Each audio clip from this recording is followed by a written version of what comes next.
Então, se a mulher puder ter filho, eu super apoio, porque eu acho que é para o crescimento do ser humano e da mulher, principalmente. Então, eu acho que é importante. Eu acho que faltou isso em mim.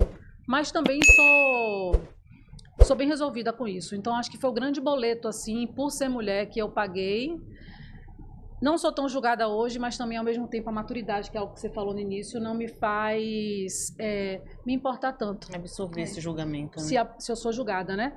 E esse boleto também é o tal do relógio biológico, né? Eu poderia, assim, tudo bem, Cláudia Raia, acho que com 50 teve filho. Pra mim, não quero, não por julgamento, mas eu acho que vai ser pesado, entendeu? Eu tô com outro momento da minha vida, mas se as pessoas estiverem bem com isso também, porque eu acho que o relógio biológico, ele conta ali, tá batendo o tempo inteiro pra gente, né? Mas eu acho que é o maior boleto, assim, que eu tive que pagar. Bom, primeiro que eu quero voltar um pouco nesse tema do quanto é legal essa reflexão que a gente está fazendo aqui de falar sobre os boletos da vida, né?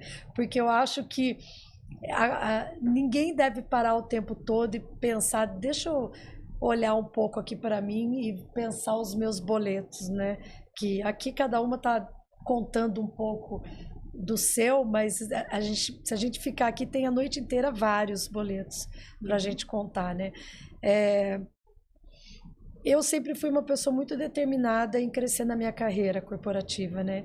E com certeza o meu maior boleto foi ter deixado a minha cidade e viajado tanto tempo, né? Muitas pessoas sabem da minha vida e já ouviram falar isso, mas foi um boleto muito caro, porque eu cresci, sim, na minha carreira, eu desenvolvi, eu cheguei até aqui, tenho orgulho dessa trajetória, mas eu paguei um preço muito caro pelo crescimento da minha filha, né? Porque eu nunca participei de nada, nada. Eu perdi as festinhas, eu perdi as reuniões, eu tenho poucas lembranças. Isso é doído, sabe? E acho que uma fase muito dolorida para mim, que eu me lembro, foi na formatura dela da 8ª série, né? No colégio, que ela estudava no liceu e tinha uma igreja e a formatura ia ser na igreja, né? E aí todo mundo recebeu uma rosa. Aí a rosa era para as mães. Quando ela voltou, ela começou a chorar porque ela não sabia para quem ela dava aquela rosa. Porque eu era mãe, mas a avó também era mãe. E eu, com muita dor e chorando por dentro, eu falei para ela, pode dar essa rosa para sua avó, porque ela é mãe, é sua mãe também. E eu tenho plena consciência disso, eu já chorei muito pedindo desculpa para ela disso, de eu não ter sido a mãe que eu gostaria, de buscar filho na escola e levar, por mesa de almoço, por café da manhã, nada disso aconteceu.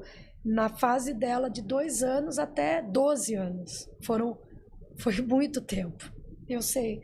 E hoje eu tenho isso dentro de mim, né, como uma tristeza, né? Então, quando eu falo, eu me sinto triste, mas ao mesmo tempo eu volto daí olhando assim, não tem que existir tristeza, onde teve um esforço muito grande para algo que eu sabia que não era importante só para mim, mas era importante para ela. Até porque ela está vivendo hoje, né? É isso. Então você hoje pôde proporcionar. Exatamente. Então hoje, quando eu volto nesse assunto, já voltei muitas vezes pedindo desculpa para Mayumi, né? De eu não ter sido a mãe que eu gostaria. Você falou seria um peso para mim, né? Para mim, relativamente, acho que era um peso, porque eu queria trabalhar, viajar horas, e eu deixava ela literalmente, né? E hoje ela olha para mim e fala assim: se você não tivesse feito tudo isso, eu não estaria aqui onde eu estou hoje. E esse reconhecimento, eu acho que ele... E é uma reflexão importante para o bem, para o mal. E pode terminar o reconhecimento que você ia falar. Não, o reconhecimento dela, né, contigo, e ela te dizer isso, eu acho que minimamente deveria tirar essa tristeza do teu coração e te preencher te preencher de orgulho por ter podido proporcionar isso para ela. E eu não vou negar que eu tenho esse orgulho, eu tenho esse preenchimento, mas ao mesmo tempo eu também tenho um pouco daquele tudo bem, né, a gente vazio. sentir. É isso que eu ia falar, esse vazio de si. Por que que eu não deixei uma reunião para ir para a festinha, por exemplo, né? E aí a vida vai passando, a gente vai chegando aqui nessa idade, a gente vai pensando no que valeu a pena, o que não valeu. E até o que não valeu, valeu. É isso. Né? Isso é lindo demais da vida, eu acho.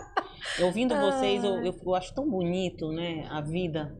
E as nossas emoções, e as nossas tristezas, e os nossos vazios, e os nossos medos. Eu acho que isso é a vida, gente. Não existe uma vida perfeita.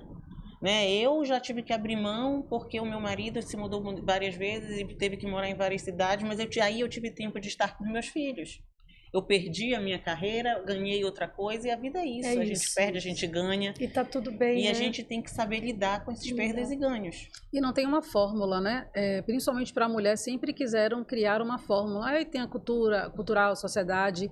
Não tem uma fórmula da felicidade. Quando eu resolvi casar, quando eu comecei a namorar com o meu marido atual, minha mãe, nossa filha, a gente ri dessa história, que minha mãe é muito verdadeira, ela fala tudo o que pensa.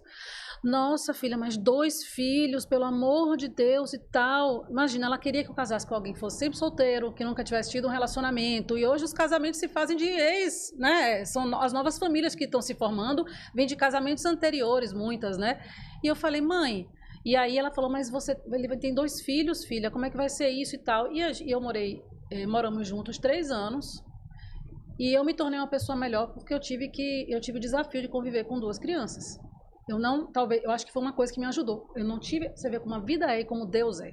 Aí entra Deus no meio, porque eu tenho muita fé, mas eu acho assim, eu não aprendi da forma que deveria aprender, que é tendo filho, mas Deus colocou o desafio na minha vida para eu ser melhor. Sim. E é impressionante, assim, mas voltando aqui, não existe a fórmula da felicidade.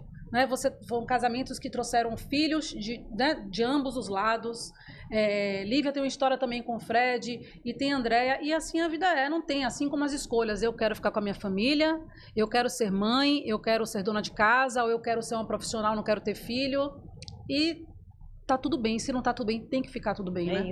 Isso. E a gente vai ser julgado de qualquer forma. Isso. Fazendo, não fazendo, escolhendo, não escolhendo. E a gente tem